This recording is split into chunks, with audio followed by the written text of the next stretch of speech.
but I'm going to use it anyway. So, welcome to Poetry in Chinatown. Yeah. Okay, so I think this is our last reading, right? Great. Yes, it'll be our last one. This is the last of 2025, and then we'll start again in January 17. I come back on the 13th, so I'll be here. Yeah. Okay, so I like to start out with a few poems. I was telling Nadia that I was telling Sarah that I've been going out of the country for the past 3 years to take a little break, a little writing, so that I could do my writing. And so I was in Taiwan last year, and I was able to write a poem a day, which is very, very nice, because I can't do it over here. So I want to read you 3 poems from that time when I was alone. And this one is called Chongqing South Road. It used to be the book street, so you can just imagine that every other establishment is a bookstore. It's the street where books lived. Some have closed their doors. It's the street where a lover gazes. Most have lost interest. The notion of romance moves on. Deep black ink dried on the stone wells, waves washing sand. The author is no longer in the system. The street is no longer where they lived. The lover's longing gaze turns to the food display. Once, books were food. So, no more book street, but even though they called it a book street. The second one is about mosquitoes. So I went there in December, and I didn't think there's going to be any mosquitoes, but there were mosquitoes. So this is called Mosquito Rising. How long is your life when you've twice kissed and snuggled in your lover's bed till the morning light? Her cheeks and chin, 3 red roses blooming, buzzing joy in the wintry air, bloody warming.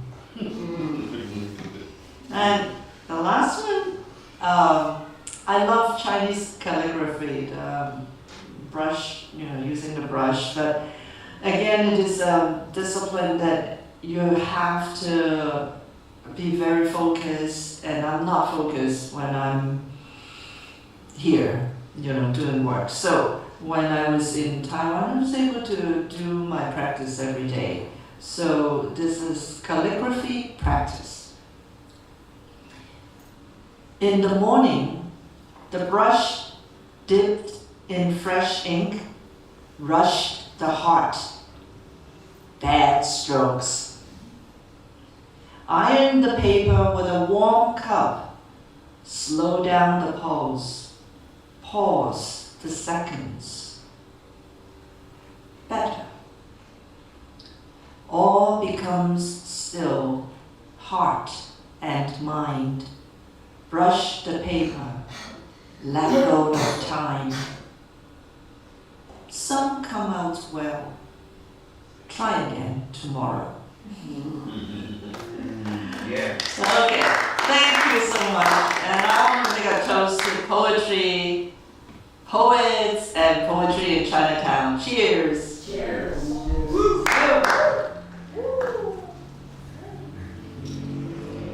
Okay, so great poem. Are you ready? Okay. Welcome to Great Poem.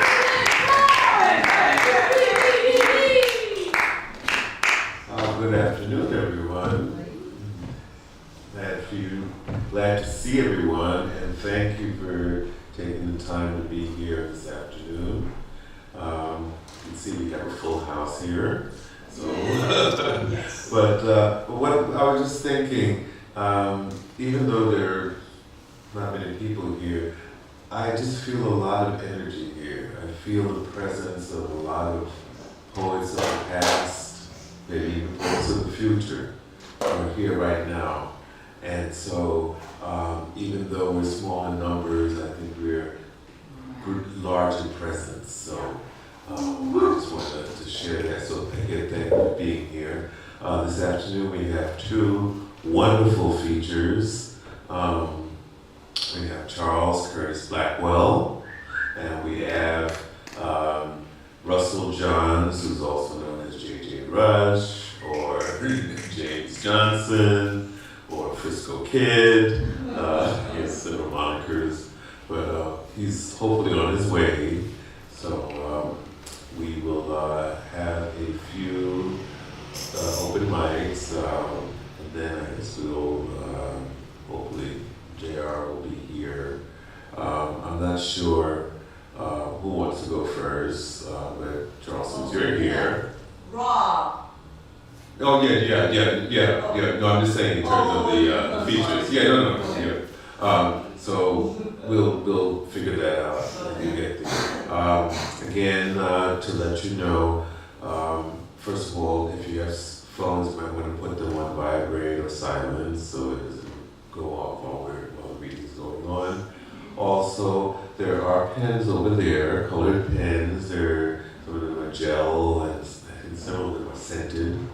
And so, please feel free to get a complimentary pen after you've done your reading. I also have some sticky pads there. You posted, so it's not posted brand, but anyway, that's what they are. So they're colored, so please feel free to take one as well after you've done your reading. And I guess we'll get started with some open mics. So the first person up here, also, since we don't have many people, we'll just do rounds. So we'll just keep going around, and more people come, and we'll just see, but keep it maybe, 4 minutes or so, and we'll just keep going round and round. So, first up, we have Rob, who was a feature last month, and Rob is back again, and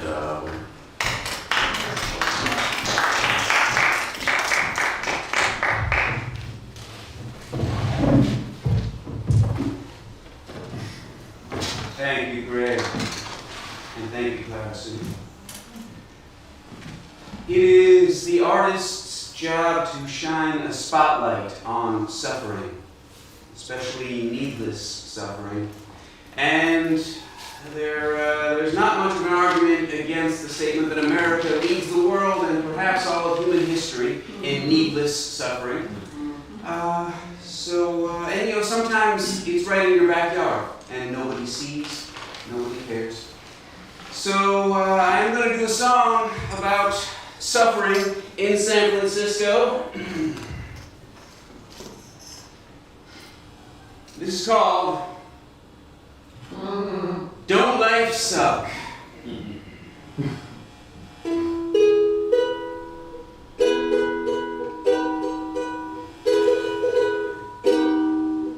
My yacht's in dry dock, my private jet has black mold, my chef has the blue flu, and the daddy's getting old. My masseuse broke her wrist, termites in my beach house, my maid has been deported, divorce papers from my fourth spouse. Tell me, don't life suck? Don't life suck? Don't life suck? Don't life suck? Come on, tell me now, don't life suck? Oh, it sucks. My jetpack's been recalled, ski house under 15 feet of snow. My new baby looks like the butler. Champagne gourd pierced by Van Gogh. Tell me, don't life suck? Don't life suck? Don't life suck?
follow-up to last month.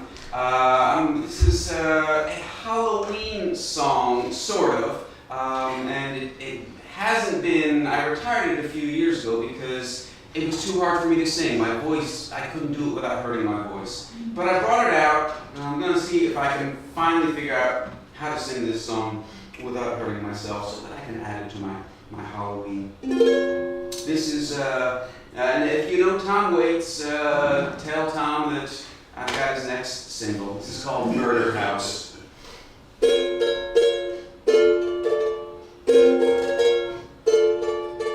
On the other side of the tracks, near the town dump, under the power lines, in the floodplain, that's where you'll find me, in the murder house. In the wrong part of town, infrastructure run down, behind belching factories, dark soot in the breeze, that's where you'll find me, in the murder house. Down the street from Factory Farm, toxic tap water harm, beneath nuclear towers, cheap rent, no flowers.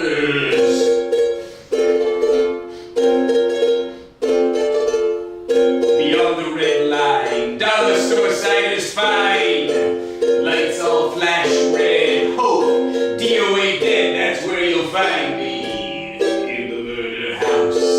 We'll play musical chairs in the murder house. We'll play mousetrap in the murder house.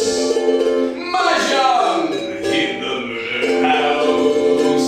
Mother may I in the murder house.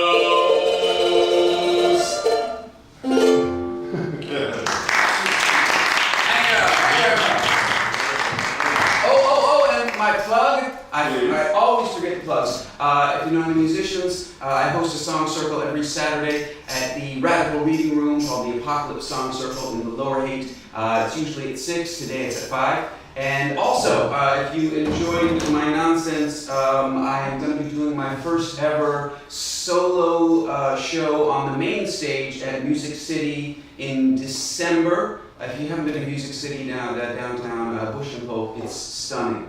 They just reopened it last year, and it's absolutely stunning. And so on December 6th, I will be doing my first solo main stage set. It's $15 at the door to see 20 bands, or $10 if you see me. I can send you a link to get a ticket online. Thank you. All right. Now, is the ink made from billionaires' tears? We wish. Lovely. All right. Wonderful. Always good to have you around. All right. Next up on our list is Yolanda is up next, and then Sarah.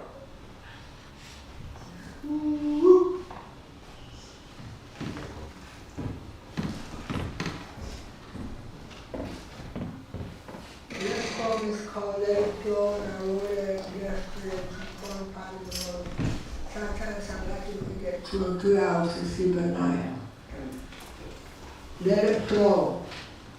Let it flow, the free thoughts of expression, which was started back in 2010, when borders were thrust in a sea of confusion, corruption, and censorship, became the bold to not descend. From bourgeois liberals and bourgeois ultra-right repression won the votes in 2010. Leaving out group parties like the Greens, Peace and Freedom, Independence, Libertarian, Socialists. I write this after the passage of my companion for 31 years, Angel Mayorga, due to liver cancer, watching over him in Chinese hospital. I now ask myself, how much cancer increased in California since 2010? Since living in Oakland, I am fortunate enough to be able to return to San Francisco.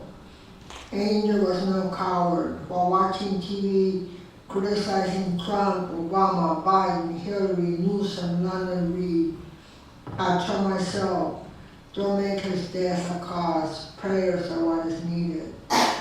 But this morning, between yesterday, 4 and 5 a.m., I was thinking, asking, looking, remembering Angel Mayorga as he defended black versus white. He who in white long johns started wearing black long johns, black in Bernal Heights around 2010. Same year I received 11,000 pension for my 5 years of work as a teacher at San Francisco Unified School District. We bought 3 cars, used Honda Odyssey, got us around in Oakland, then San Francisco. Yes, in memory of Angel Mayorga Parade. Only don't forget the Mexican War of Independence of 1821 led by Priest Hidalgo y Costilla, who was beheaded by Spanish government. Remember Camilo Torres, Colombian religious revolutionary leader. Remember Ivan Illich. All 3 above mentioned I learned about a UC class on religious rebels of Latin America. University of California and Kaiser would tend to spend the days fighting, defending me, trying to prevent capitalist heists. If my breast cancer sonogram was positive on February 10, then I'll join Angel in heaven to form a band of angels. Swing low, sweet chariot, come for to carry me home. Swing low, sweet chariot, come for to carry me home. A band of angels coming after me, come for to carry me home. Can't wait to meet up yonder with Angel in heaven blue bliss. Blue is the color Angel gravitated towards, except for Putin's blue, because he criticized Putin also. Because at heart, although Christian, he was poor, empathized with the Jews. And I just like to say that since 2020, I've been living in subsidized housing, that means it's co-paid by local, state, and federal. So whatever was coming out of Angel and me that was negative towards the league or anybody, it was because that's how we feel. Because subsidized housing, I'm glad we were there, I'm glad I'm still there, but they can control. And the other thing is, a lot of times people have said they'll heard me say stuff, after me say stuff, I don't say it. So what happened, I met to University of California and Tech, the stuff that I hear myself say that I know I did not say or think. If somebody says something I said, tell it to me in person or when I said it in person. Thank you, Mother.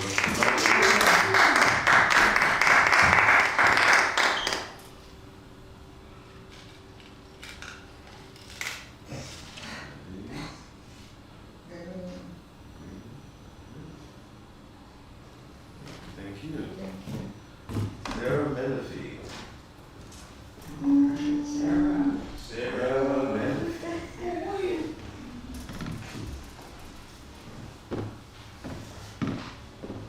I am happy for all the days.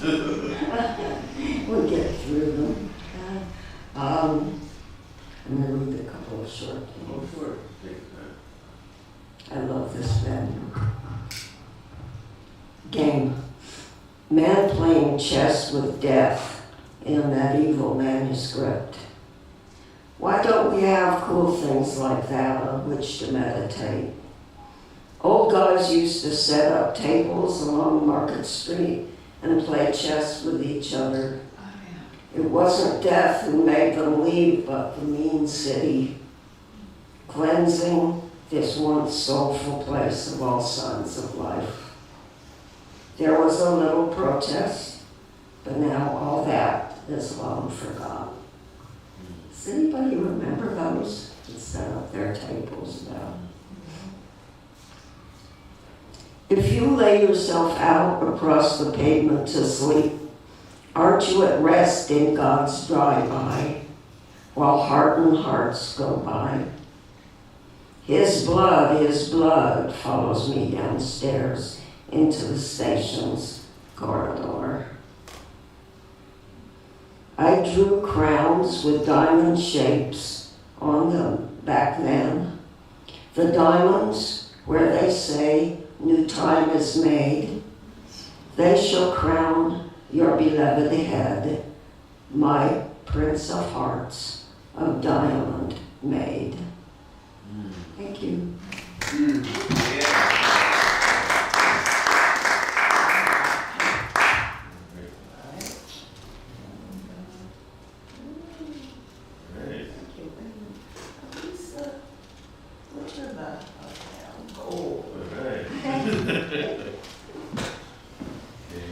I'll share one of mine before we bring up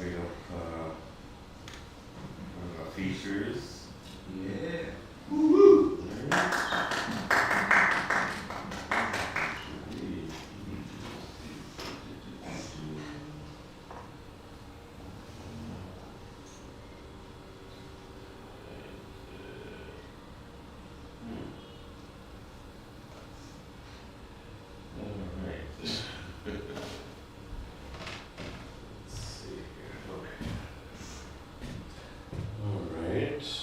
This is entitled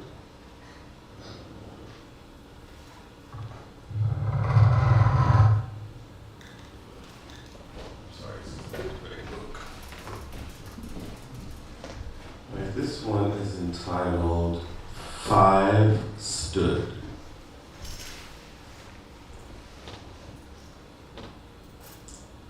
Hidden from news and social media eyes, five stood under sweatshirt hoods, cold and homeless, around a dying trash can fire that offered little warmth in the growing dark when a crisp breeze felt like a raging storm. Gray shadows, back alley castaways who from a distance looked like five sticks ripped from a smoldering matchbook pyre. Five stood under sweatshirt hoods, cold and homeless, around a dying trash can fire. Not lucky enough to have a nest or a tent in which to stay. No cameras, no statements, no press. Another desperate night with only a fading light to illuminate the faces of five hard-knock lives. Five stood under sweatshirt hoods, cold and homeless, around a dying trash can fire. There were no blogs or journalists to record or document their day-to-day of uneasy rest. Human lives lost between the cracks, slipping into oblivion, then set back. They surrendered to a fate where poverty is a 1,000-pound weight they must carry at all times. Five stood under sweatshirt hoods, cold and homeless, around a dying trash can fire. Rarely are there headlines about the drugged, disheveled, depressed, or insane, caught in a daily struggle between God and the devil usually wins on most desperate days. Black shadows, back alley, castaway, where there are no breaking news reports about the daily plight of the marginalized or the nightly hunger of the poor.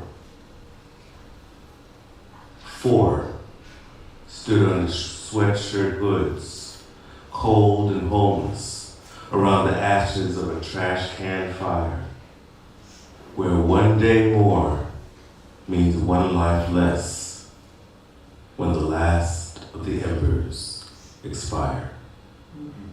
Thank you.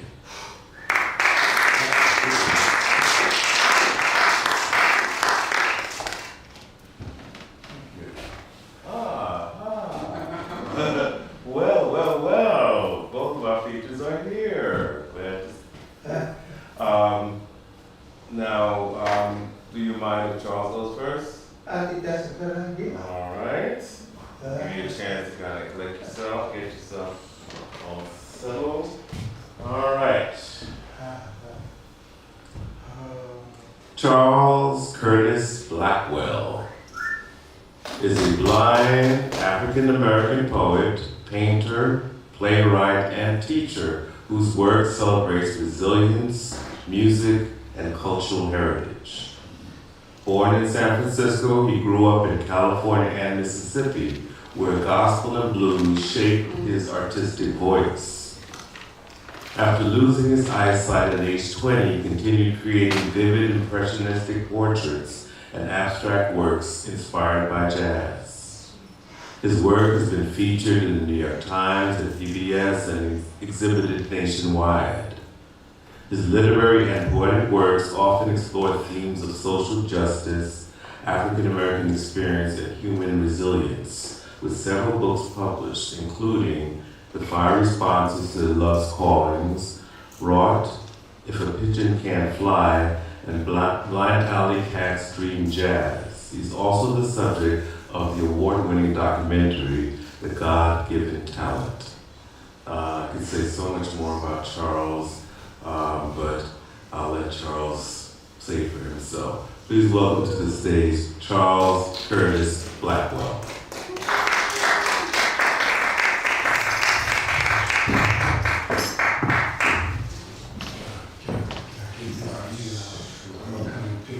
Okay, there's a stand over here for one. What else? Okay, you just stand right over here. One,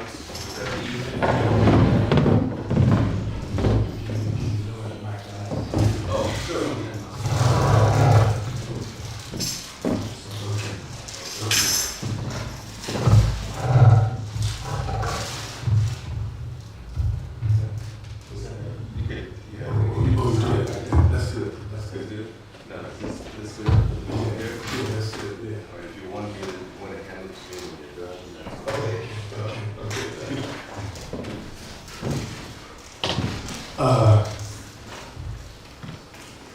There's a lot going on.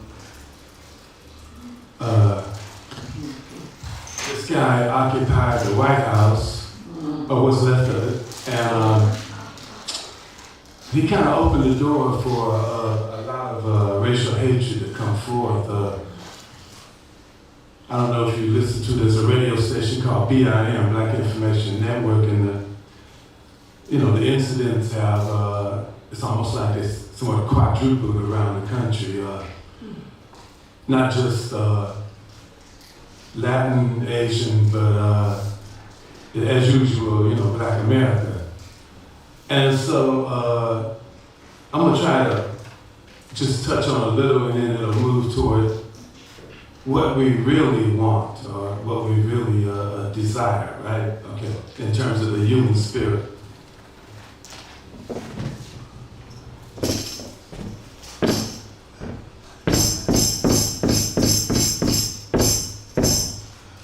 Ship ahoy, ship ahoy, ship ahoy, ship ahoy, yeah.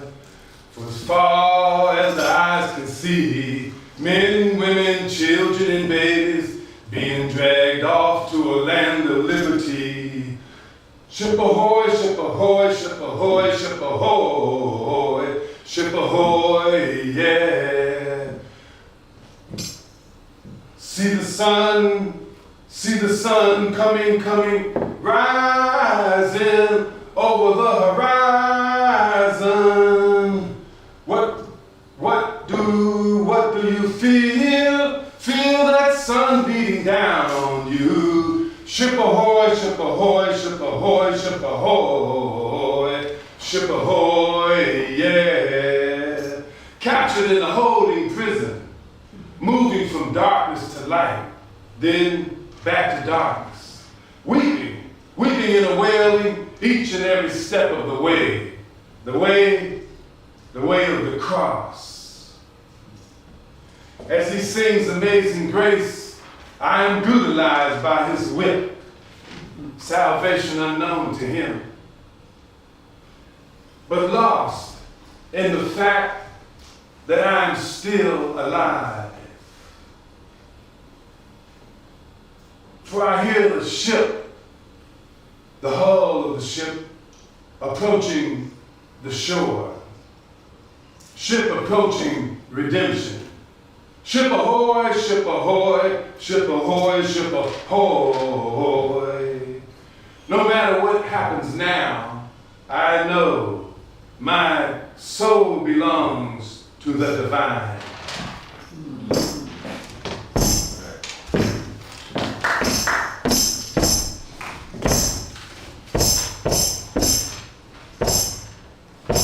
No more auction block for me. No more auction block for me. History in music, form, and spill. On the back of cotton, on the backs of cotton born fugitives,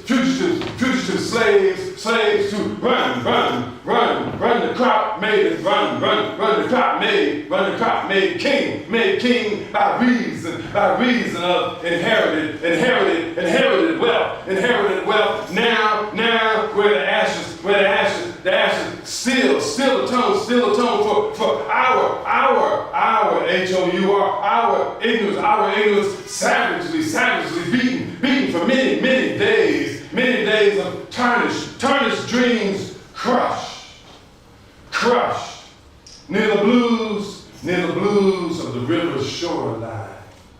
Now hear this unrequited symphony, sloshing for thee,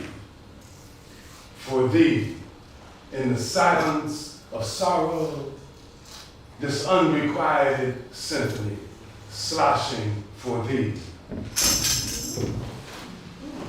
So it moves from there to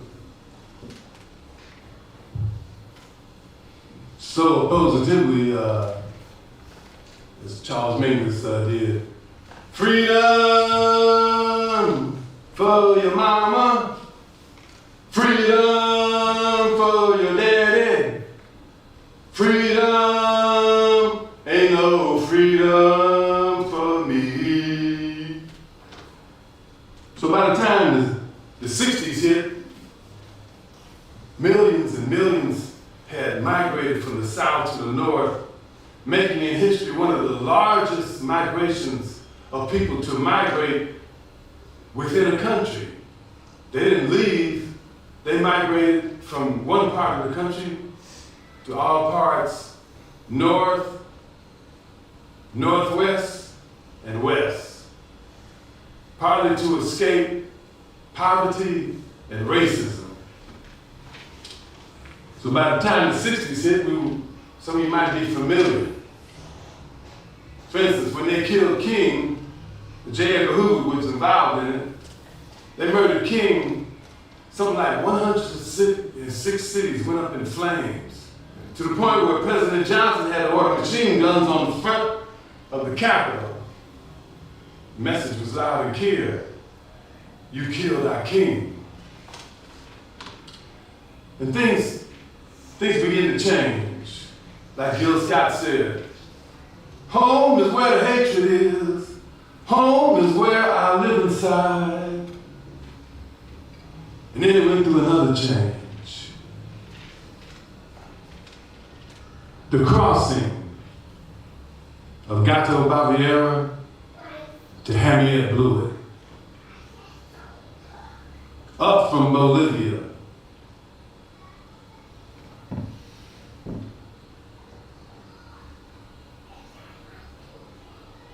Comes the horn ablaze, crossing the path of class struggle and revolt, away from St. Louis, in the magnification of Roland Kirk, Rahsaan Roland Kirk.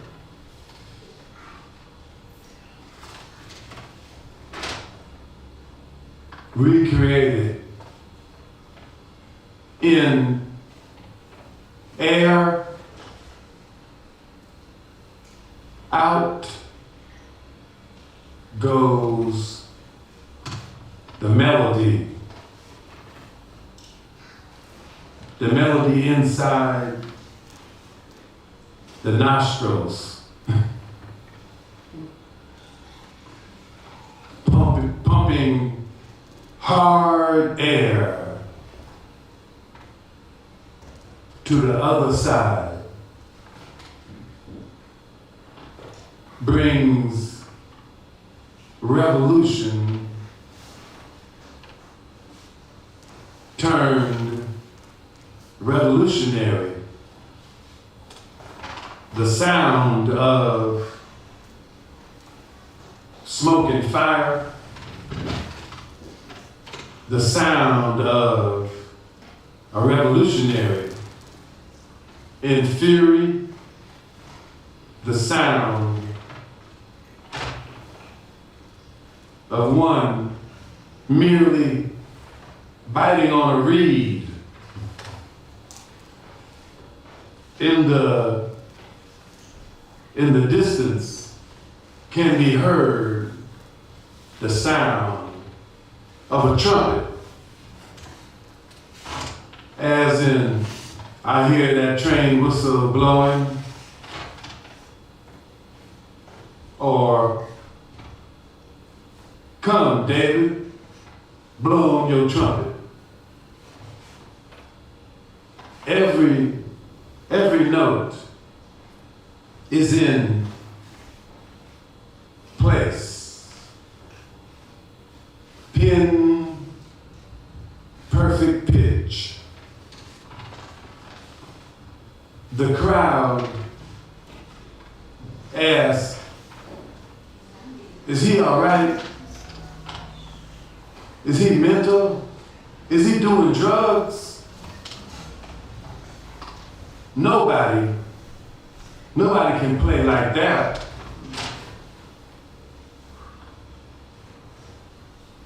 Revolution coming.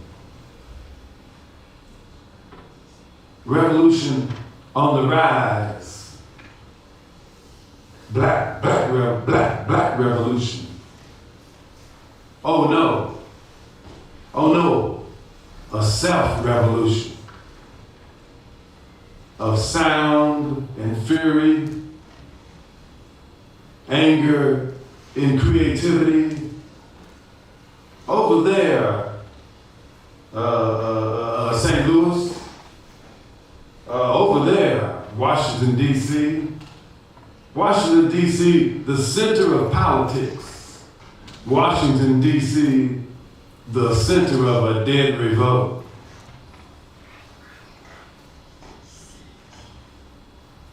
Where Bolivia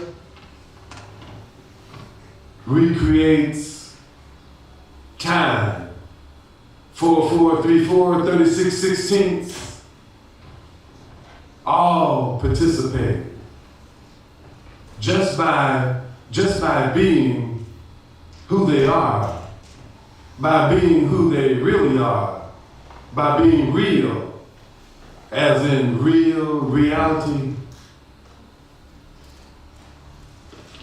And you can feel it. You can feel this revolution in your heart, in your mind, and in your spirit.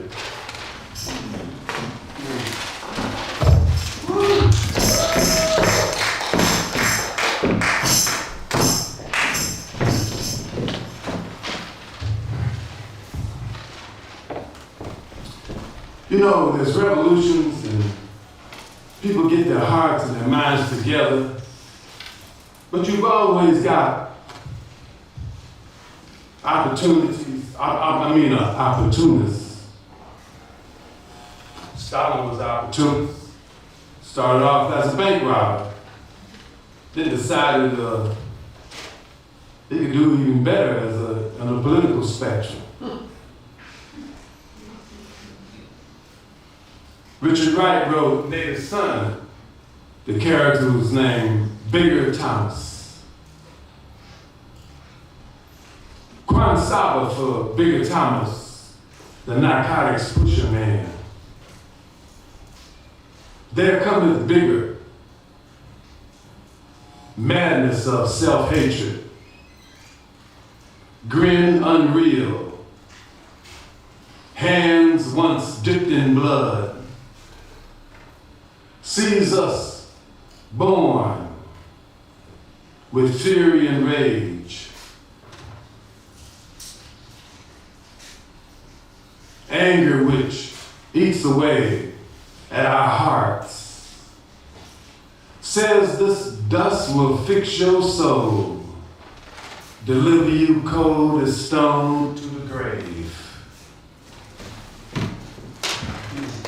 But then, just like the drug dealer,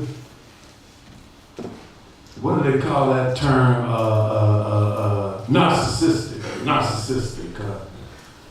Then you got others. Whoa, whoa,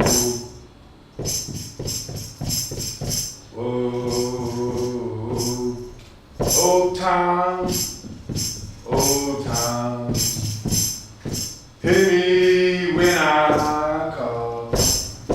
Old time, master time, hear me when I call. Old time,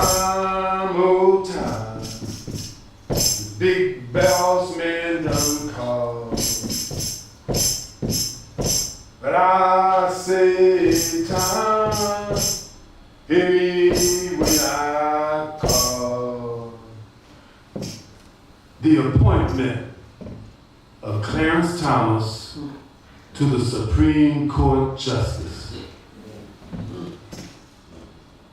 Yo, hey, Clarence, hey, could you chop me a biscuit and a piece of salt pork out the window?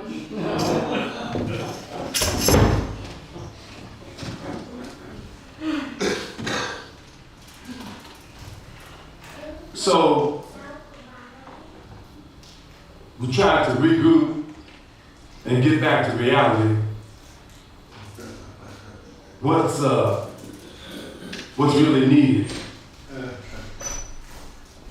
A beam of light, which can be boring to follow in life. Give into giving. Give into the art of giving. Give into the conquest of your soul where dreams unfold. Give into love. Give into love and being loved. Being loved by who or who else? Give into charity.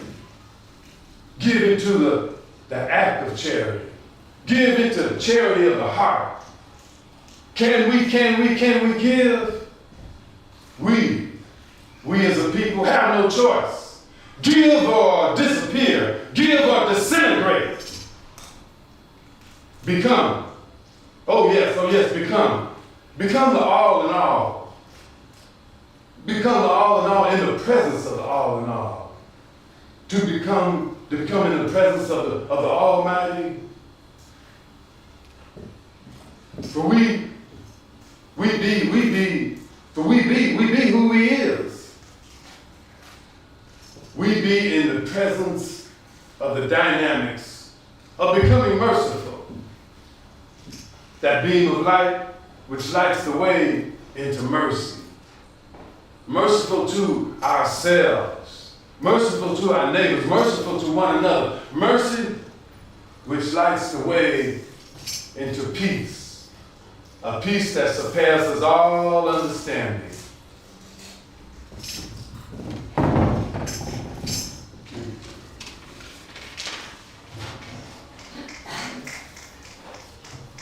You know, I don't know about you, but I hope there's not another pandemic. The real side of the pandemic. A moment of thoughts, A moment of thoughts which last past this time of ending.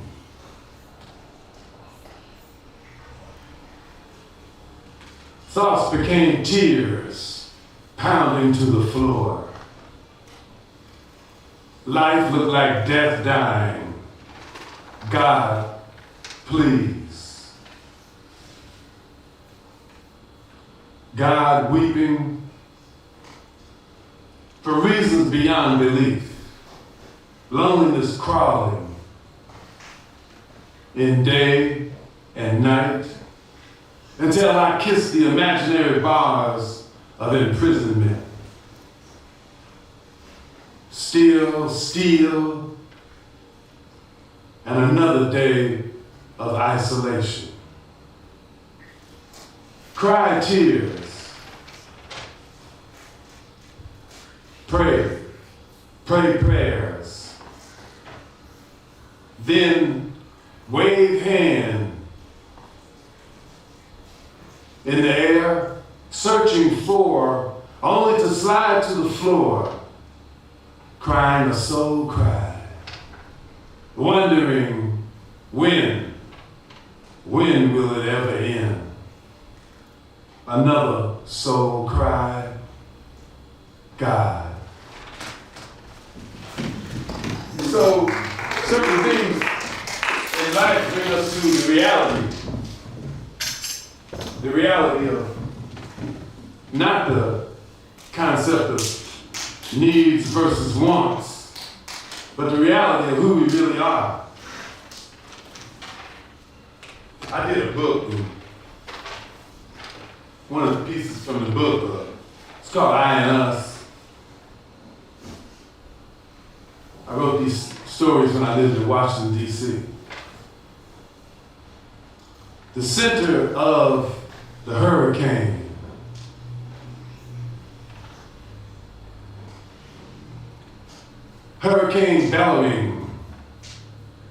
bellowing forward. I, the wind blows, fierce. In your eye, the wind blows in love. Stand still to feel it. Then run with it. You don't hold me when it's cloudy. Hold me, New York, tenderly.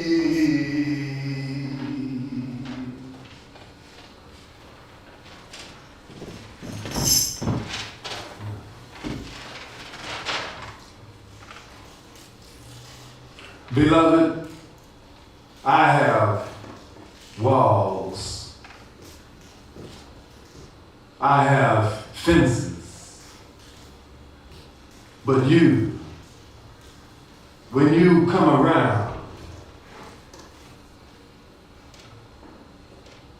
I tear down my walls.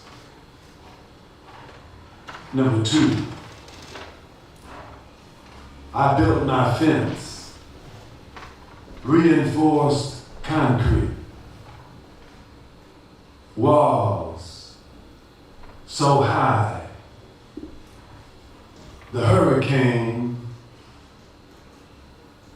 named Mercy, O Merciful, Lover, came so suddenly, without a warning, knocking down my fence, overturning my walls, all I could do was cry mercy. Number 3,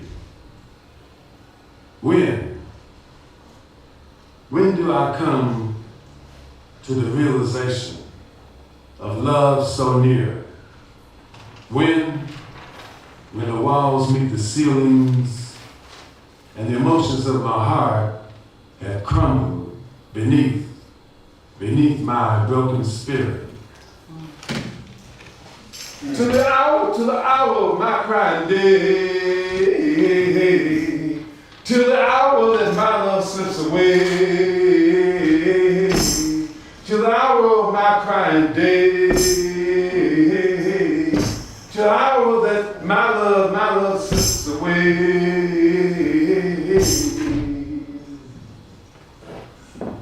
Blue, gray, hurtful horizon stretches over yellow, red, fiery sunset. Apologies, apologize. Apologizing to apologies.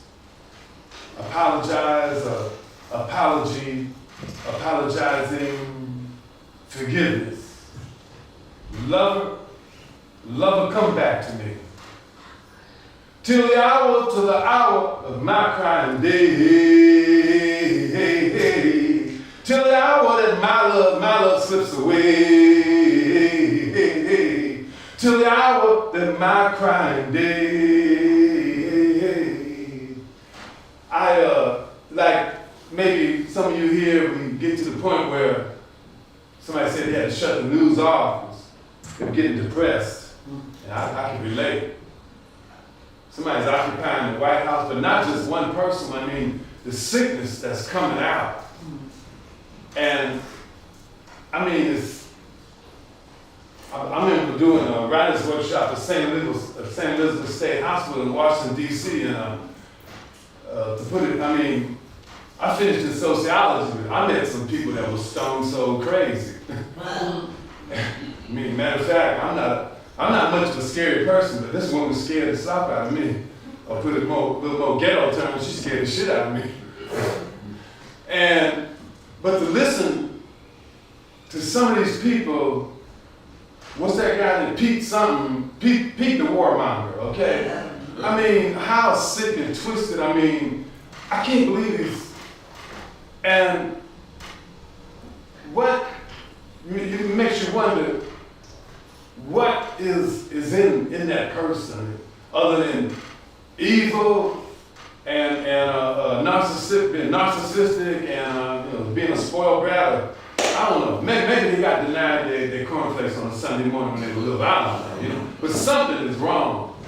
But the reality, there's a reality within all of us. What?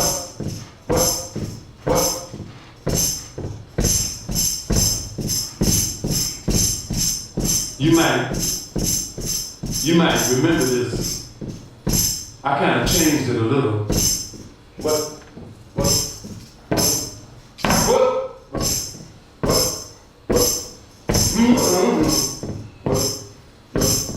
Oh, yeah.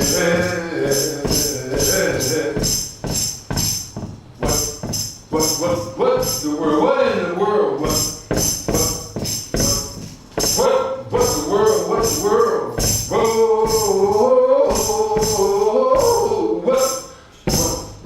what the world needs now? What the world needs now? What the world needs now?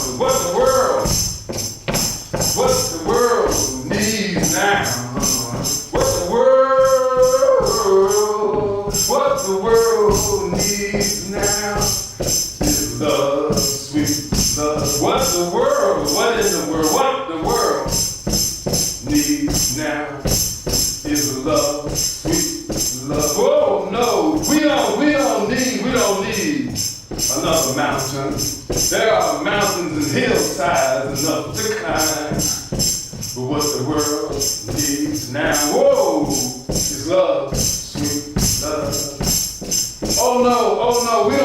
don't need another bomb, another maniac, another somebody with their finger on the trigger. We don't need another narcissistic clown. We don't need another spoiled brat posing as a politician or a resident. What's the world needs now is love, sweet love. What the world needs now is love. That's all I know. Thank you very much.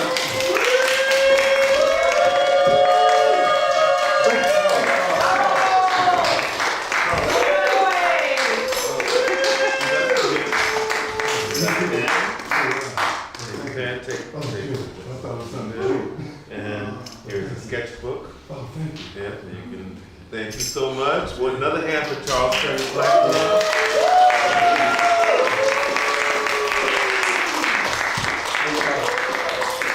By the way, I have copies of the book, I and Us. I found out that these are collector's items because I found out there's some typos in the book. So, but anyway, I got a few copies. Oh, yeah. All right. Wow, that was. Our next, Nadia's up next. But before Nadia comes up, I just want to do a quick plug for Rent-Free April here at Clarion.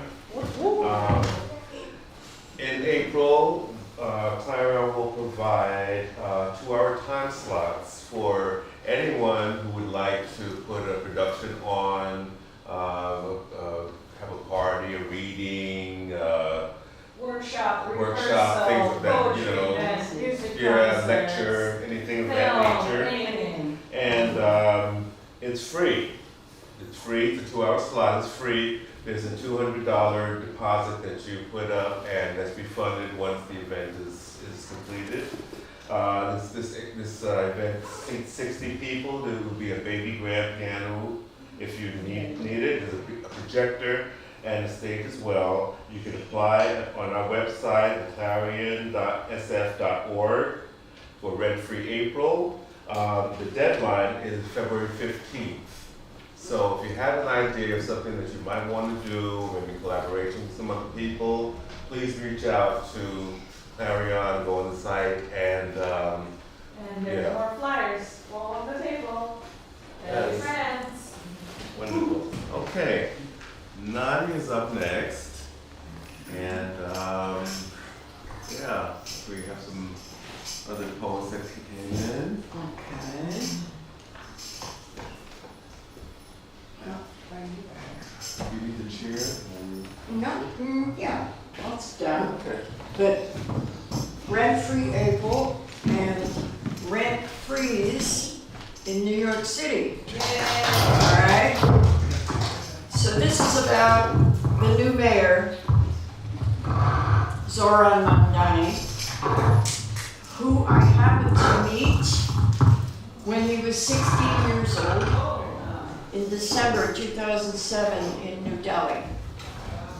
So when my cousin told me about, my cousin who lives in Brooklyn,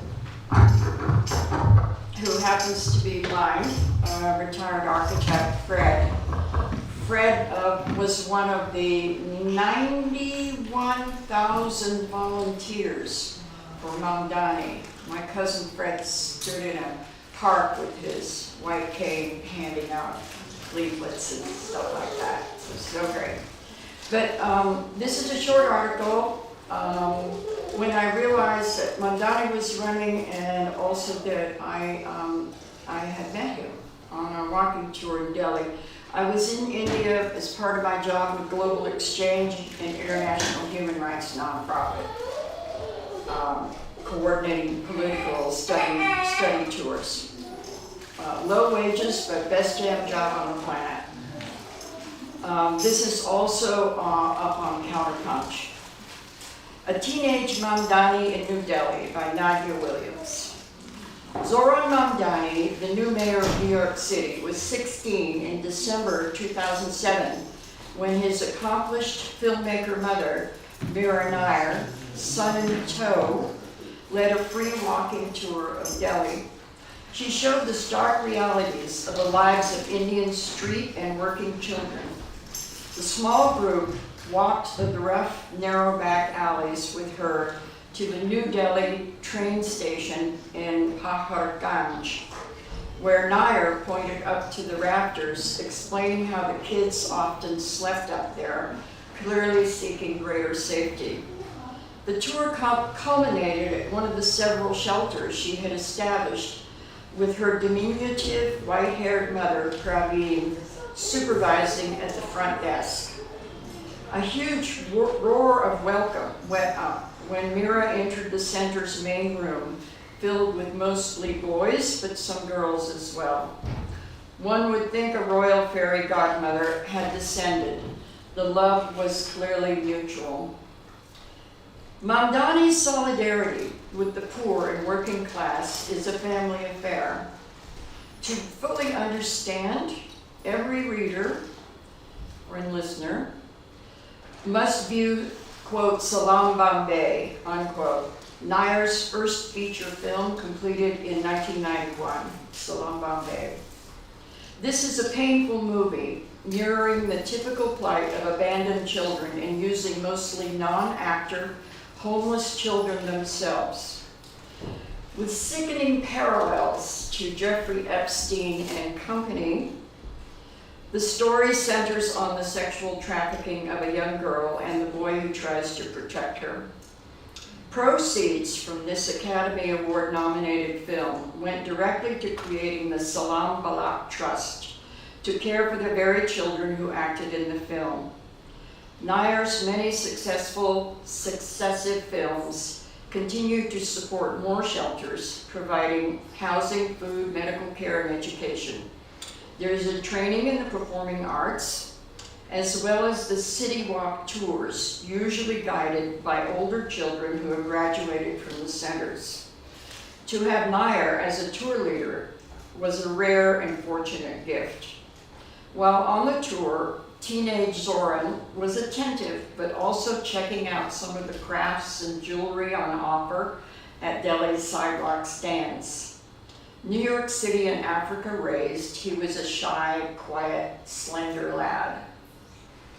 Zoran's father, Mahmoud Mamdani, was teaching political science at the Makerere University in Kampala, Uganda, when Nair arrived in late 1990 to film the luminous Mississippi Masala, a film with Sarita Chowdhury and Denzel Washington.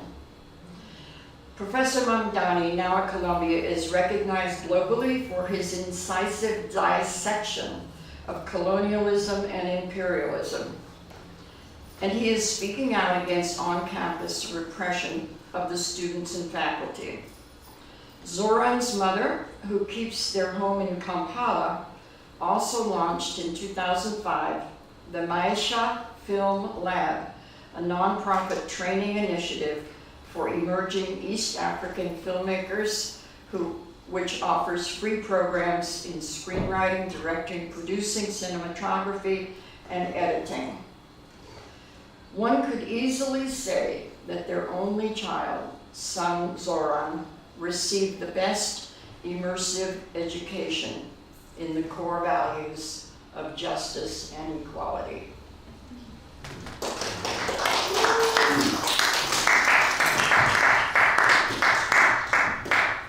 Okay. Okay. Thank you, my dear. All right. Alice Roloff is up next. And then we'll have the second of our features. It is damn good. It just pours out all night. Yeah. Thank you. It's such an honor to be on that short. Is it published? Yeah, it's on page. I just brought this little book because I was going to give it away as sort of like children's stories or maybe for silly adults, and it's illustrated by Jane Radis. But then I was looking at it and thinking that it really fit Clarion, which had various kinds of instruments here. So this is called Howard and the Vialupa, which is a story.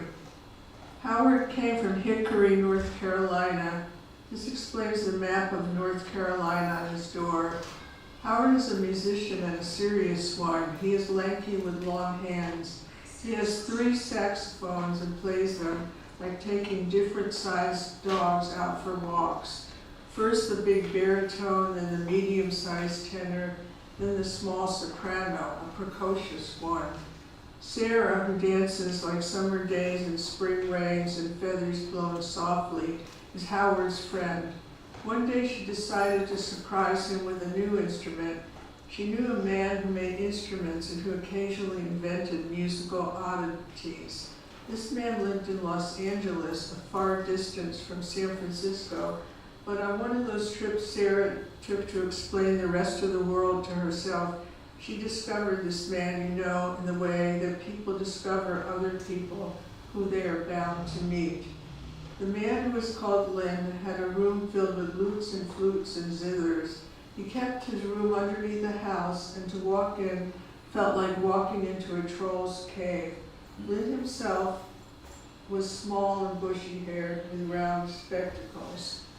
His new instrument, the vialupa, was one narrow string on a narrow fretboard and a horn-shaped amplifier on the end. Like the vialupa, Sarah was bare-boned as a tree with all trunk unto the very top where the leaves bloom in unexpected glory. The contrast between Lynn and Sarah was startling, but no less startling than summers in France or fireflies in love with each other. And like fireflies, Lynn and Sarah flickered, the smoggy Los Angeles night above them, this their musical den, a small place in the larger place of other people playing instruments, people all over the world playing saxophones and flutes, playing the same piece on the piano, all over the world, but only one vialupa, an instrument that you made quietly and you could give away as a gift. Lynn would give it to Sarah, and Sarah would give it to Howard. So Howard came from Hickory, North Carolina, not a big city. His family was still there, and his music was an echo that his mother heard on the shady nights of North Carolina sunset. Across America, Howard's mother heard his saxophones while hanging up the clothes, and when the sun was bright on her hair and the neighbors' children played tag at her door, she fondly wondered what Howard was doing. Howard, the pastel shades of San Francisco catching the light in his window, he played saxophone night and day, his usually low voice catapulting into clear notes, distilling the songs of country birds, of the city's traffic, of winding around a Carolina river. There's not another like it, said Sarah. Howard was skeptical. It was an odd-looking instrument. You play it with a bow, said Sarah. Howard was a grump. He didn't give compliments. He didn't say he liked things. He simply turned reality over in his mind. And if it came out perfect, all right. What do you call it, he said. A vialupa. The vialupa lay on the table beside them. I'm not a fiddler, he feigned, his fingers reaching for the vialupa like for a pesky child. I love it, Sarah said, just like that. I love it. All right, said Howard, I'll try it. Then the vialupa was his grandma and grandpa. It was the map of North Carolina. It was his mama shouting, "Supper, Howie." It was a clip-clop of fiddle tunes come galloping back. And the music from Howard was the dance through Sarah, was the harmonium with the rest of the world.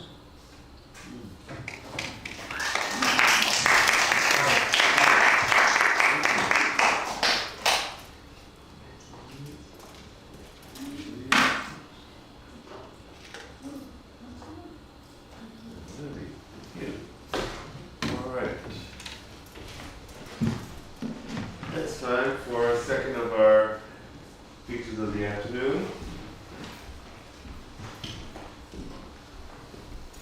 James R. Johnson, J.J. Rush, Russell Johns, Frisco Kid are all monikers used by one of this afternoon's features.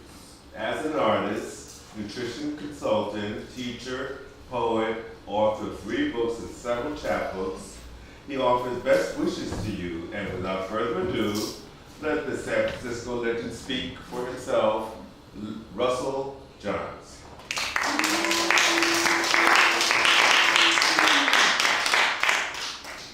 I want to say thank you, brave souls, for turning out. Now, this has been a very tumultuous year, and I want to tell you it was the most tumultuous year in my life. But at any rate, I bring to you this evening the luxury of love.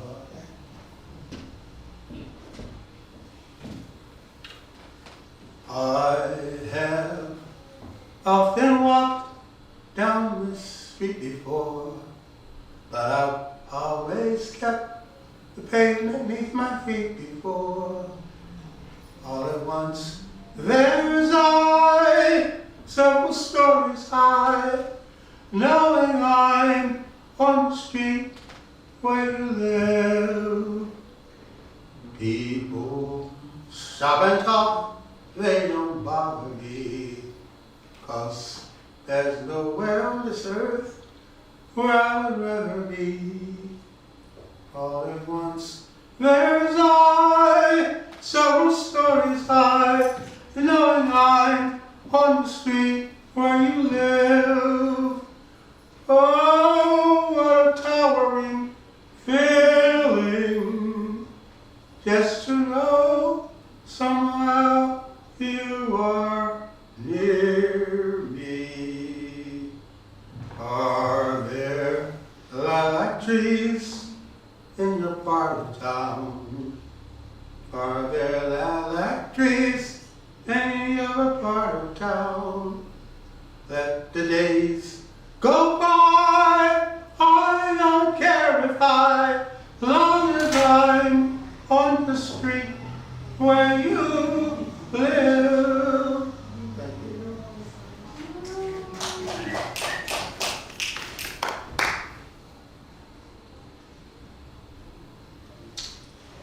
Whether you know it or not, sugar. I call my baby my sugar. There is no maybe about sugar. That sugar baby of mine. Funny, she never begged for my money. All she'd give me was honey. That sugar baby of mine.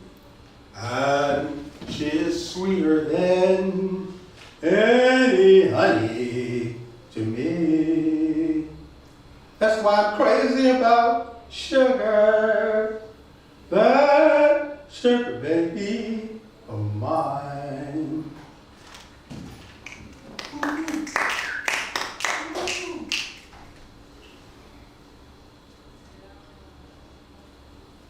A change of pace here is my love for Sherry's and why they are my favorite group. My brother Clyde knew about things like this and often shared his wisdom. However, if anybody said the name Sherry May, they had hell to pay. She wore her hair like this. She held her hand like that. Sherry, Sherry, Sherry, as if he had found some gold. She had Sarah Vaughan lips. She had Jane Mansfield's hips. Did shout, Clyde should have stopped right there. You ask me. Why? Because Sherry May had too many guns for Clyde. Period. The truth finally came out one Memorial Day evening. Both lovebirds sat at the kitchen table playing pity pat. And guess what? Their lights went out. Take it from me, Clyde was never the same after that. I often thought about dropping Sherry May's name on a picnic with girlfriend, knowing that would cause me grief.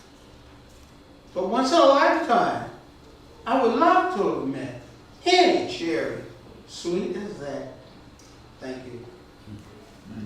Whew.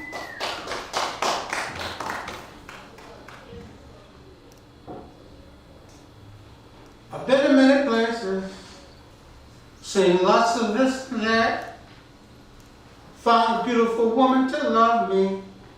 I'm never giving her up. I'm not leaving San Francisco. My big leg woman, she's waiting for me. Said that she would love me long as I want her to. Those were Lolita days. With money to burn, females came running to my leapfrog games. I see them now in the rearview mirror. The fresh cheeks, the marinated thighs, their faces I remember whenever I'm lonely. Hail to the Chief was in vogue, and every rabbit had a bunny. Money was plentiful, and to Lolita's kind, I was the apple in their eyes. Having picked up the litter was my prize. These things I remember well, playing with sweetie pies, non-stop 24/7. While I'm on the subject, got a flashback. A telegram from Western Union.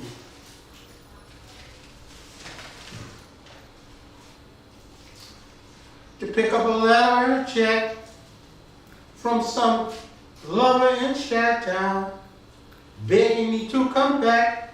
Hey, I'm not leaving San Francisco. My big leg woman, she's waiting for me. Told me she would love me long as I want her to. Last night saying prayers, I was uplifted by blessings overwhelming. Having been there with you, enjoying nectar of the sweetest sanctity, and I knew I had been chosen by God to have partaken of such wholesome sensations. Then I thought about that Chinatown woman being furious, not having me around. Don't dare to mention my new love thing. She'll find a way to work it out. I'm not leaving San Francisco. My big leg woman, she's waiting for me. Told me she would love me long as I want her to.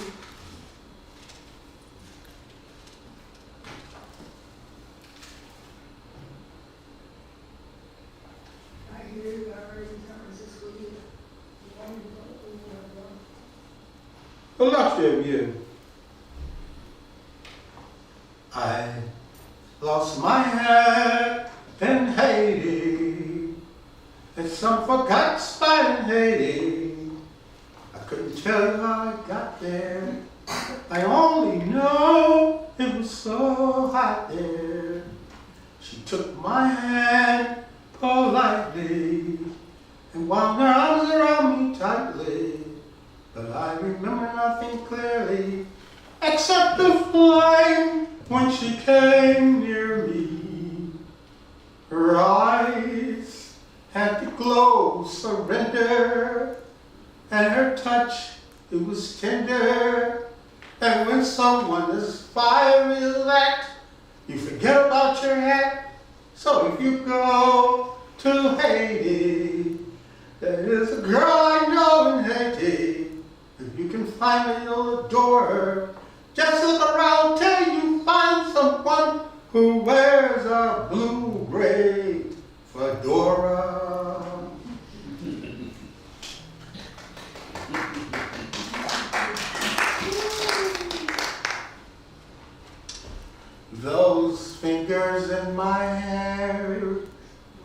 let's slide. Come here and stare. That trip my conscience bare. It's witchcraft. But I've got no defense for it. The heat is too intense for it. What else can conscious things outdo? Because it's witchcraft, simple witchcraft. And although I know it's strictly taboo, when you arouse a need in me, my heart says, yes indeed of thee. Proceed with what you're leading me to. It's just an ancient pitch, but one that I'll always miss because there's no finer witch than you.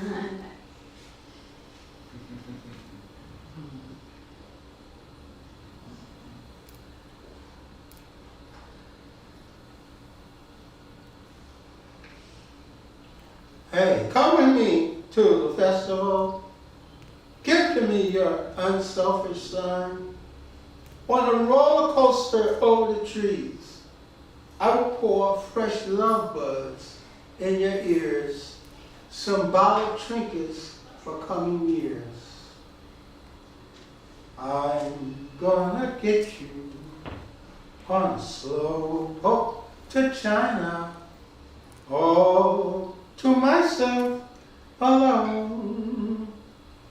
Get you and keep you in my arms evermore. Leave all your worries leaking on a faraway shore. Out on the briny, when the moon's big and shiny, melting your heart of stone. I'm gonna get you on a slow boat to China, all to myself alone. Woo.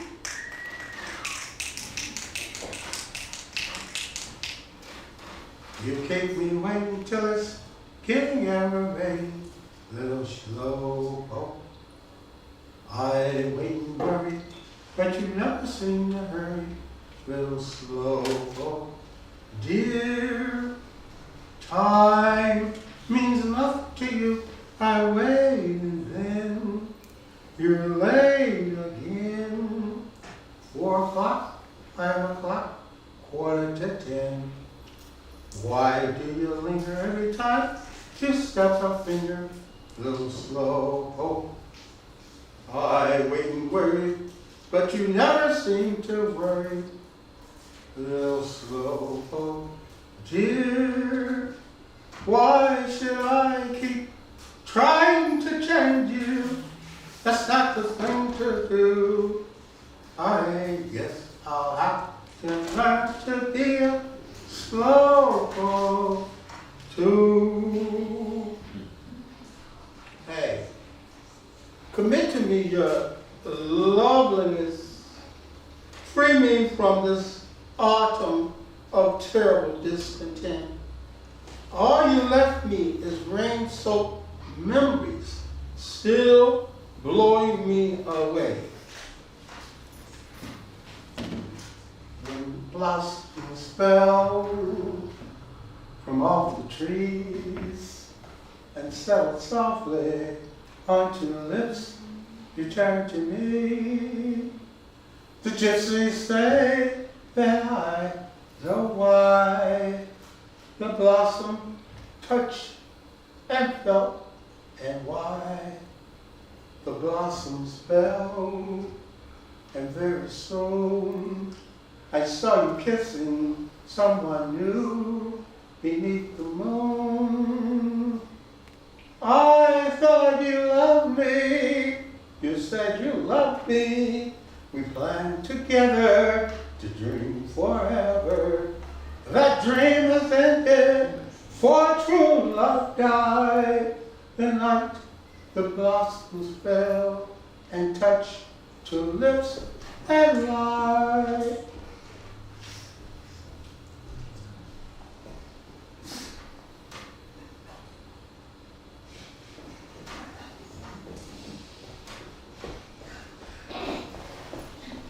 Hey, you know what?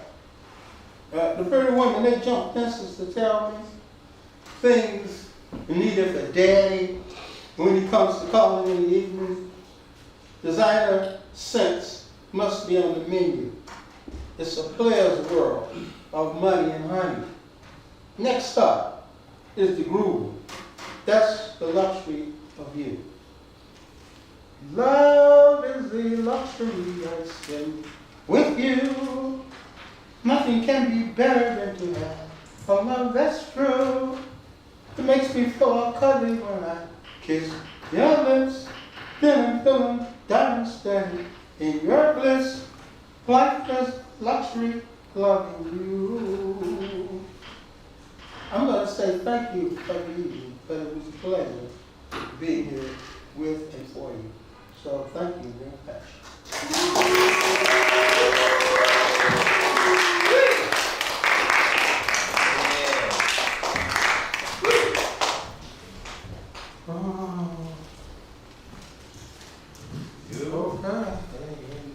Another hand for Russell Johns, J.J. Rush, J. Mark Johnson, Sister Kim, and all of the above. All right. Is there anyone who has not had a chance to read who would like to read? Good. Ah, All right. Louis, go. Louis, go, please. It's all on the clock, but. Please. And Zoe. And Zoe. And Zoe? Oh, Zoe. Oh, yes. Hey, I'm Zoe. Oh, yes. You go please. first. Zoe, yes, absolutely.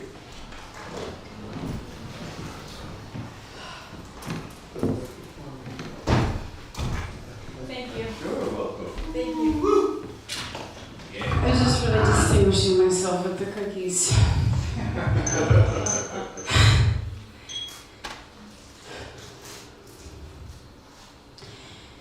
In the beginning, there was AI. Just kidding. Amen. A man loved a woman and made AI. I mean, a me. A you. And a we. Achoo!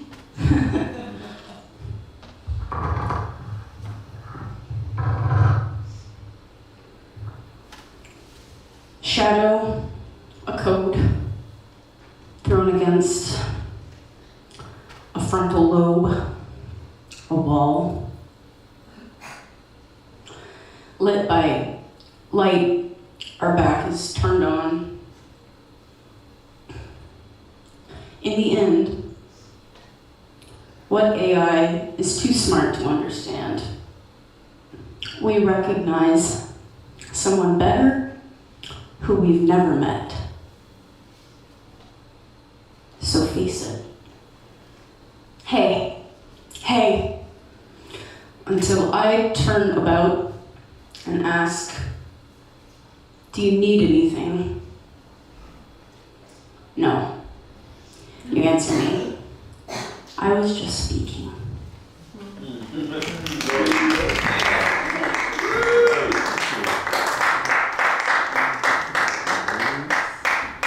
Thank you.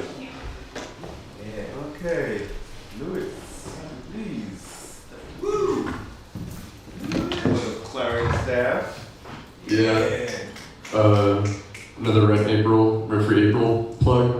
You know. Free performance time. Also, I'm doing a film night. I don't know if any of you are filmmakers or know any filmmakers, but yeah. You can submit. I'll show your movie here with the nice projector and speakers and everything, and it'll be really fun and cool. Anyways, I wrote this really short and unfinished poem about being non-white in public spaces. It's a very interesting experience to constantly feel like you're being watched. I don't know if anyone else can relate to that. Speaking in public in America and like not being like really white, especially during these like ICE times. It's made it like even more real, which is why I think this poem even came out of me anyways, because I've just been like, is that random Chevy giant car, the Gestapo police that are gonna deport me, with tinted windows, like, you know. Anyways, poem is really short and unfinished, so I don't even know if these ideas would get across if I didn't explain them beforehand, but do people watch you? Eyes sway blue, directions spoken alive to an underwhelming death. Do I sit in peace or throw this daydream elsewhere? And that's it. Thank you. All right.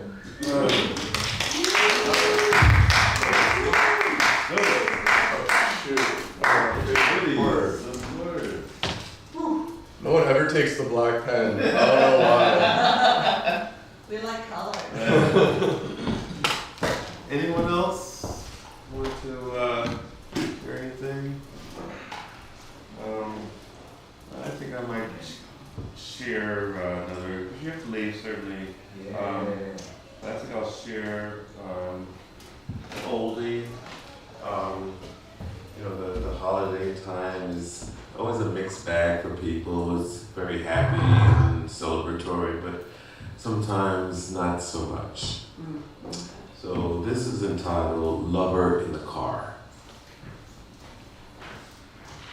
Left in the car, following the long, winding ride, where the lovers of gay brothers wait, because we're not allowed inside.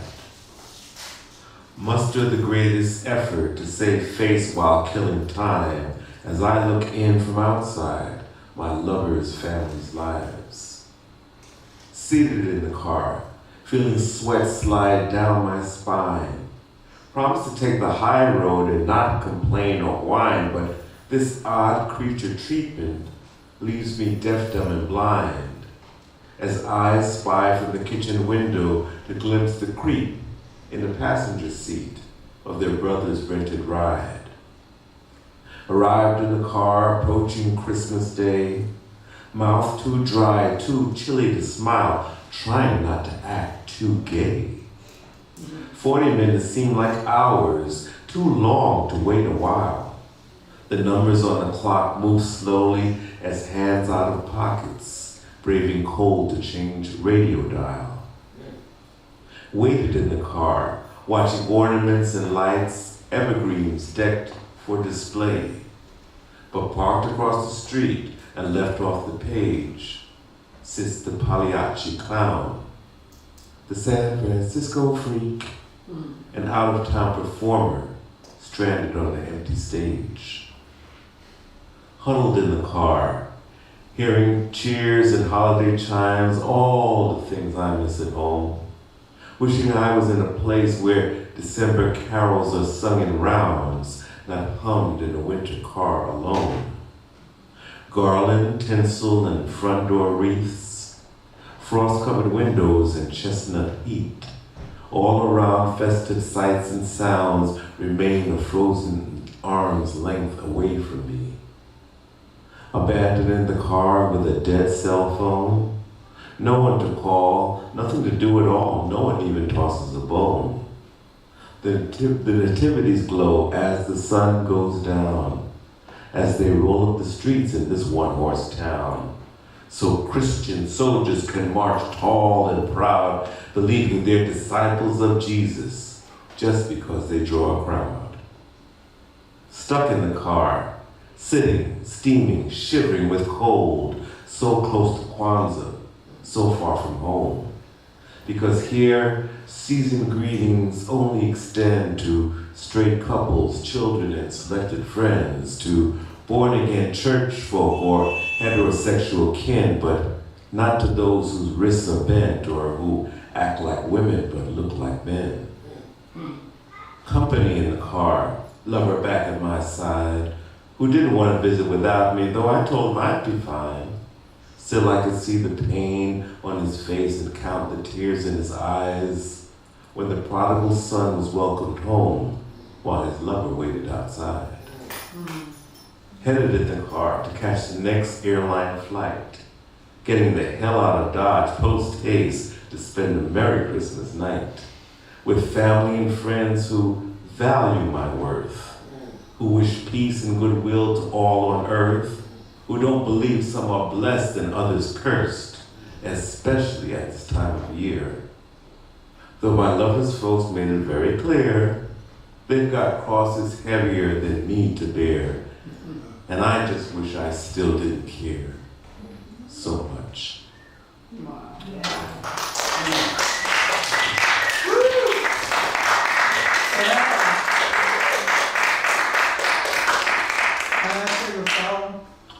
Sure. Yes. Why don't you come up, sing the song, and then I'll just do the closing. Yeah, well, this You want to sing it from there? a traditional song. They may be able to relate to. This is a song that I heard when I came to San Francisco, and well, I always like to share things that I find to be golden. Especially with mucho. That's right. Bessie de mucho. Each time I look in your eyes, I hear music divine. Bessie May, Bessie de mucho. Hold me a moment and say that you're always mine. Remember you told me that I was the only one kissing and holding you tight. Now I feel someone is loving you and not me. Now let her go and far away.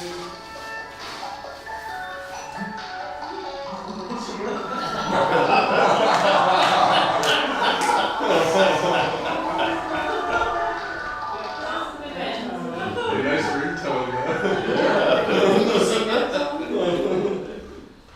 Here's one. If I should lose you, each little dream will take steam, and my life would be through.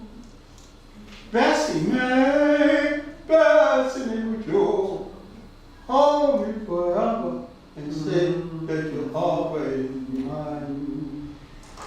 Remember you told me that I was the only one kissing and holding you tight. Now I'm here waiting for my only lady to hold in my arms for the night. Dearest one, if I should lose you, each little dream will take steam, and my life would be through. Bessie May, Bessie with you, hold me forever and say that you'll always be mine. Thank you very much.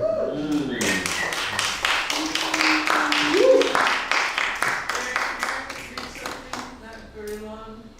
Sure.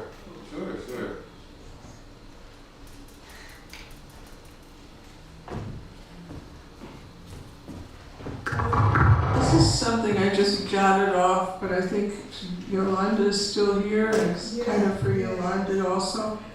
If David had lived another year, he would have been one of those grizzled, white-haired old guys with white beards you see everywhere, many on canes or walkers getting on the bus, but they keep going. Some are in their 90s, born in the 1930s. They have on little hats and are with one lady, her silver hair and sneakers and sun hats on her. There are couples, been together since youth, holding hands on the sidewalks. We would have been one of those couples going to a cafe filled with young people in shorts and jeans with holes in the knees. Young people, when you pass by, give a smile to the grizzled old guy and his lady love.